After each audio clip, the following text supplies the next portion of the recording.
Hello everyone, welcome to my mini blog. তো আজকে একটা আমি পটলের রেসিপি করছিলাম, তো ভাবলাম তোমাদের সাথে শেয়ার করি।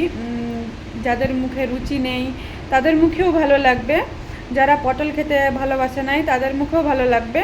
তো চলো পটলের রেসিপিটা শেয়ার করি। এটাকে পটলের ভর্তা বলতে পারো। চলো শেয়ার করি। তো এই যে আমি পটলটাকে কাদ্দু ক্রাশ করে নিয়েছি, কিছুগুলো পটল এখনও বাকি আছে, সেগুলো দেখিয়ে নিচ্ছি। এই যে পটলটা প্রথমে এইভাবে তোমাদেরকে ছুলে নিতে হবে, জাস্ট উপরের লেয়ারটা হাঁটায় নিতে হবে, বাস জাস্ট উপরের লেয়ারটা, পুরো ছুলবে না, একদম পুরো ছুলে টেস্ট পাবে নাই। আর যখন পটলের ভর্তাটা বানাবে তখন একদম এইটুকু বনবে। ঠিক আছে, চলো দেখাচ্ছি। তো এই যে বন্ধুরা, তোমরা দেখতে পাচ্ছ আমার সব পটল কদ্দু ক্রস করা হয়ে গেছে। এরপর এর মধ্যে একটু রসুন বাটা দিয়ে দেবো, বাস রসুন বাটা, আর কিচ্ছু দরকার নাই। রসুন বাটা দিয়ে করে এটা ভালো করে মাখতে হবে।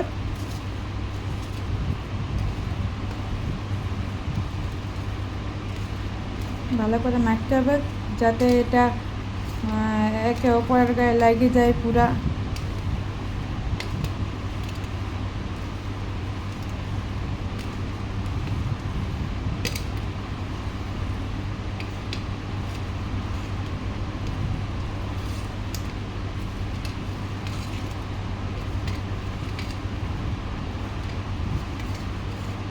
চলো আমি ভালো করে মাখিয়ে নিয়েছি, এরপর কিভাবে তৈরি করব সেটা দেখান। তো এই যে বন্ধুরা, আবার চলে এলাম। দেখো আমি কড়াইটাকে গরম হতে দেওয়ার জন্যে রেখে দিয়েছি। কড়াইটা গরম হয়ে গেলে ওতে তেল দিব। তেলটা গরম করে ওতে কিছুটা কালো জিরা ফোড়ন দিব। দেখো বন্ধুরা, আমি কড়াইয়ে তেল ঢেলে দিয়েছি। এটা অন্য রান্নার পরিমাণে তেলটা এটা একটু বেশিই লাগে, বাট সিম্পল রান্না, একদম সিম্পল রান্না। তোমরা খালি দেখতে থাকো, একদম সিম্পলভাবে হয়ে যায়, কিন্তু একটু টাইম লাগে হতে, কিন্তু একদম সিম্পল। যে বন্ধুরা, আমি কালো জিরা ফোড়ন দিলাম। কালো জিরাটা ভাজা গেলেই এতে দিয়ে দিব এই যে পটলের কাদ্দু ক্রাশ করে রাখা পটলটা।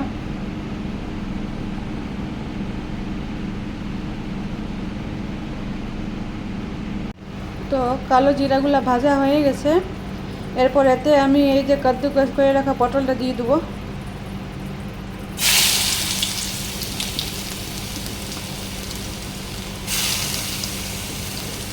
আমি কড়াই কাদ্দু ক্রাশ করে রাখা পটলগুলো ছেড়ে দিয়েছি। এরপর লাড়ে ছাড়ে আস্তে আস্তে কষতে থাকো, আর কিছু নাই।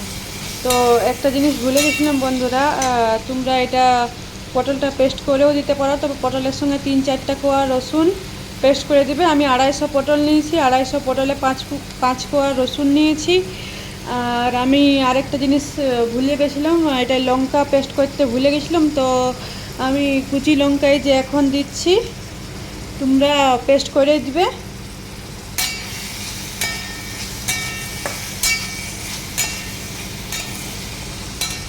এরপর আর কিছু নেই, ঢাকা দিয়ে দিয়ে কষতে থাকো। অল্প সিদ্ধ হয়ে গেলে মাঝে নুন দিয়ে আর ঘুরে কষাইতে হবে। তো এই যে বন্ধুরা, দেখো আমি লাড়ি চাড়ে ঢাকা দিয়ে নিয়েছি, আস্তে আস্তে সিদ্ধ হয়ে যাবে। এটাতে কিন্তু জল দেওয়া যাবে না, আপনি সিদ্ধ হয়ে যাবে কষতে কষতে, অনেকক্ষণ ধরে কষতে হবে। তো দেখো বন্ধুরা, ঢাকাটা খুলে আমি এটা লাড়িয়ে নিব।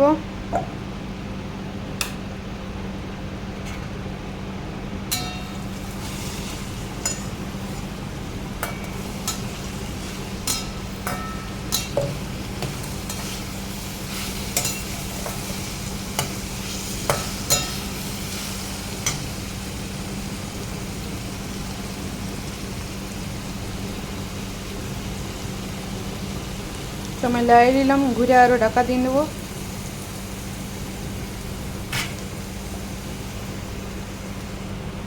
এরকম করে করে অর্ধেক সিদ্ধ হয়ে গেলে নুন দিয়ে একদম কষাইতে হবে।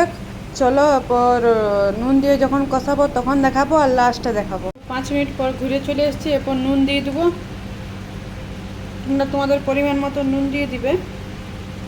আমি নুন খুব কম খাই, জন্য নুন কম দিলাম, কারণ এটা দেখাতে লাগছে এতটা, কষার পরে একদম একটুকুন হয়ে যাবে।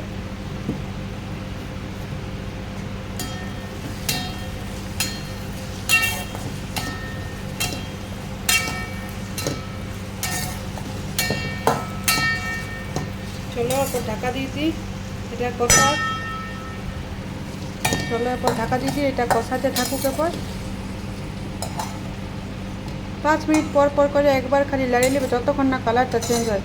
লাস্ট ফিনিশিং এরপর দেখাচ্ছি। চলো এরপর লাস্টটা দেখা হচ্ছে।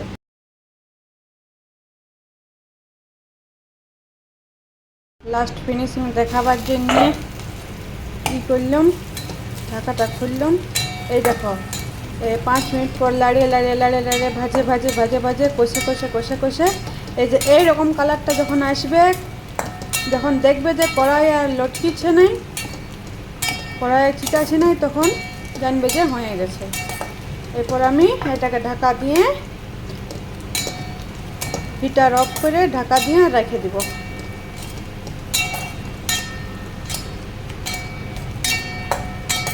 বাস আমাদের পটল ভর্তা রেডি। চলো এটা ভাতের সঙ্গে খাও, রুটির সঙ্গে খাও, দুটোর সঙ্গে ভালো লাগবে। গরম গরম ভাতের সঙ্গে হলে আরও ভালো লাগবে বেশি। তো চলো